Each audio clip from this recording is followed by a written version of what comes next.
Ujambo msikilizaji mpendwa wa chaneli yetu Tanzania Today.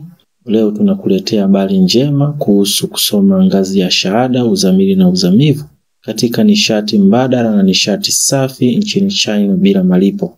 Nchi ya China ndiyo mzalishaji mkubwa zaidi wa nishati ya jua na upepo duniani, ikiweka mkazo kwa kiasi kikubwa katika teknolojia ya nishati safi. Vyuo vikuu mashuhuri nchini China vinatoa ujuzi na maarifa katika programu maalum za nishati mbadala. Mafunzo kwa vitendo katika vituo vya utafiti na miradi ya viwanda hutolewa.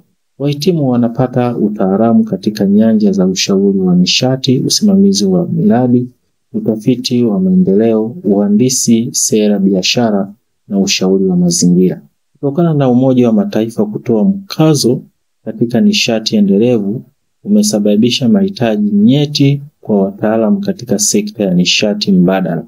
Serikali na mashirika mbalimbali ulimwenguni yamekuwa na mwitikio chanya kwa kiasi kikubwa katika nishati safi na kusababisha ongezeko kubwa la nafasi za ajira.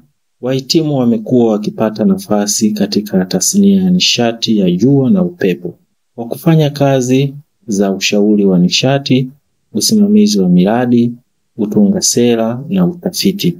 Na hii imechangia kwa kiasi kikubwa katika mapambano dhidi ya mabadiliko ya hali ya hewa duniani, huku ikilenga kupunguza utegemezi wa nishati ya usukuku. Nchi nyingi zimetunga sera za kukuza upatikanaji wa nishati mbadala kwa kutoa ruzuku na mamotisha kwa kuwahimiza wataalamu kuingia uwanjani. Vyuo vikuu pia hutoa fursa za utafiti katika ufanisi wa nishati, hidrojeni ya kijani na mifumo ya nguvu endelevu, kuhusu wanafunzi kufanya kazi kwa uvumbuzi ili kutatua changamoto za mabadiliko ya hali ya hewa. Ujuzi huu unafungua njia kwa matarajio ya kupata wataalamu kitaifa na kimataifa. Hivyo changamkia fursa hii azimu ili uweze kufikia ndoto yako ya kuwa mtaalamu katika tasnia hii. Mwisho, asanteni kwa kunisikiliza. Usisahau kusubscribe, kucomment na kushare kwa wengine habari hii njema.